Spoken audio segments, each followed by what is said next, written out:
To add cabinet fronts, go to the front section and choose which side the door will open, using the direction controls. For example, selecting left opening means the door will be hinged on the left. You can simulate the door's movement by clicking Open Doors. This visual control is especially useful when designing corner cabinets, helping you verify clearances. Doors can be set to open from the right, the top, or the bottom. You can also choose between inset doors, which are recessed within the cabinet frame, or regular overlay doors depending on your design style. These properties can be controlled from the sidebar, or you can press the F key to quickly cycle through all available door types and instantly preview the options.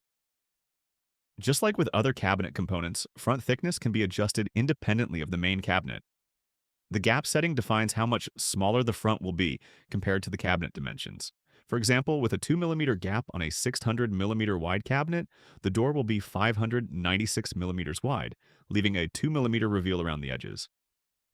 You can also specify the number of hinges, which will be included in your cutting list to ensure correct hardware ordering. For fine adjustments, use the overflow settings. Left and right overflows let you modify horizontal door size by shifting the starting position and adjusting the length. Top and bottom overflows adjust the door height. These options allow you to cover only part of a cabinet, extend fronts over adjacent cabinets, or even hide cabinet legs when there is no kickboard.